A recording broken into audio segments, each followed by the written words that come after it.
से सभी पत्रकार बंधुओं को नमस्कार व धन्यवाद। आप अपना बहुमूल्य समय लेकर जब भी हम आपसे आग्रह करते हैं, आप सभी एकत्रित हो जाते हैं। मेरे दाईं ओर श्रीमान मदन ठाकुर जी, आप मूलतः शोभी से हैं और देवभूमि संघर्ष समिति के अभी तो कुछ नहीं, चलो कंटिन्यू करो यहीं से। देवभूमि संघर्ष समिति के प्रांत के सह संयोजक है।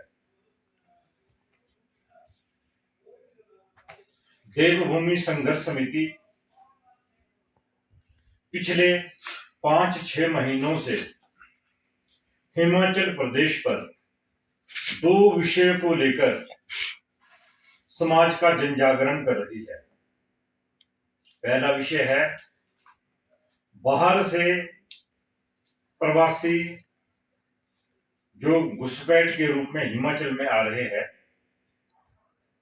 एक इस विषय को लेकर जो बाहर से प्रवासी लोग आ रहे हैं उसके अंदर रोहिंग्या है, बांग्लादेशी है, अन्य राज्य के लोग जो आ रहे हैं, सरकार इनका पंजीयन करे। पिछले 5-6 महीनों से हम ये बात बार बार प्रशासन के पास, सरकार के पास उठा रहे हैं, परंतु अभी तक प्रशासन की ओर से कोई भी ऐसा आंकड़ा हमारे सामने नहीं आया, समाज के सामने नहीं आया कि कितने लोग यहाँ अवैध रूप से रह रहे हैं। उनकी पुष्टि हुई। दिल्ली चुनाव के बाद वो लोग कहाँ आए? हिमाचल में प्रतिदिन इनकी तादाद बढ़ती जा रही है। प्रशासन इस पर मौन है, परंतु भविष्य में प्रशासन को इसका उत्तर देना पड़ेगा। देखिए, 5 अक्टूबर को माननीय न्यायालय ने 3 मंजिलों को तोड़ने के लिए आदेश पारित किया था और दिसंबर महीने तक 3 मंजिलों को तोड़ना था। प्रशासन इस काम करने में सफल नहीं हुआ और जब अगली तारीख आती है 15 मार्च 2025 की, उस दिन भी ये केस लगता नहीं। टेक्निकलिटी समझने के लिए हमें समझना पड़ेगा कि भाई जब एमसी कोर्ट ने तय कर दिया है कि आप इसको दिसंबर के महीने तक हटा दो, तो आपने क्यों नहीं हटाया? और ना हटाने के बाद कोर्ट ने इस पर कंटेम्प्ट की प्रोसीडिंग क्यों नहीं की? दूसरा महत्वपूर्ण विषय है, माननीय उच्च न्यायालय ने कहा था कि इस पूरे केस का निपटारा आप 8 हफ्ते में कीजिए। मतलब एमसी न्यायालय उच्च न्यायालय के आदेश की पालना भी नहीं कर रहा।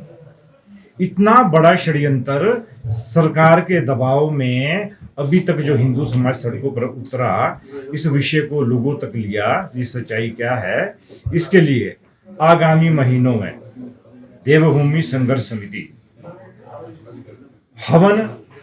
ऐसा हवन का आयोजन किया जाएगा कि सत्ता में रहने वाले लोगों को भगवान सद्बुद्धि दे। अगला, अगर समय रहते ऊपर के ये 3 फ्लोर नहीं टूटते तो पूरे हिमाचल से देवभूमि संघर्ष समिति आह्वान करेगी कि संजौली कूच करो। इसके जो भी परिणाम होंगे उसका सामना सरकार करेगी और उसके उत्तरदायी भी सरकार रहेगी। आपने 2 मंत्रियों का भी जिक्र किया कि वो बड़ी बड़ी बातें कहते हैं हिंदुत्व को लेकर। 2 मंत्रियों का भी आपने देखिए, विक्रमादित्य जी ने, अनिरुद्ध जी ने, माननीय मंत्री विक्रमादित्य और अनिरुद्ध जी ने, इन्होंने विधानसभा के अंदर बड़ी सिंह गर्जना की थी कि ये घुसपैठ हुई है, बाहर के लोग आए हैं, इन्हें कानून सम्मत हटाया जाएगा। जैसे ही कानून का आदेश आएगा हम इस पे कार्रवाई करेंगे। इसमें कोर्ट का आदेश आ गया था 5 अक्टूबर को। 5 अक्टूबर से लेके आज तक लगभग 5-6 महीने हो गए। आप क्यों चुप हो? एक ओर आप मंदिरों में जाते हैं और दूसरी ओर मंदिरों के प्रति षड्यंत्र करते हैं। ये चलेगा नहीं। समाज सब देख रहा है। आने वाले समय में समाज इसका भी उत्तर देगा। रोहिंग्या मुसलमान का भी आपने जिक्र किया, क्या हिमाचल प्रदेश में भी है? खुद माननीय मंत्री जी ने एडमिट किया है विधानसभा के अंदर। आप वो प्रोसीडिंग देखिए। प्रश्न ये है कि उसके बाद उनको क्या जमीन खा गई, आसमान निकल गया? पूरी स्पष्ट तो करे वो कहाँ है, कैसे है, किस हालत में है, कितने लोग अप्रवासी भारत में रह रहे हैं, कितने सॉरी हिमाचल में रह रहे हैं, क्या कहाँ गए वो लोग? कोई आंकड़ा तो आप जारी करो। आप वो काम कर नहीं रहे जो काम करना है। इसलिए अगला काम देवभूमि संघर्ष समिति स्वयं करेगी। इसके लिए हमारी योजना तैयार है।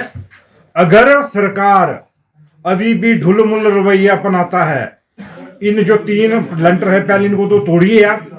और भी तो कोर्ट ने उदाहरण दिए हैं। माना मस्जिद कमेटी कहती है कि हमारे पास पैसा नहीं है, तो कोर्टों ने और भी आदेश दिए हैं, एमसी डायरेक्शन दे सकता है एमसी को कि आप इसको तोड़ो, तोड़ने का जो खर्च आता है वो आप रिकवरी करो मस्जिद से।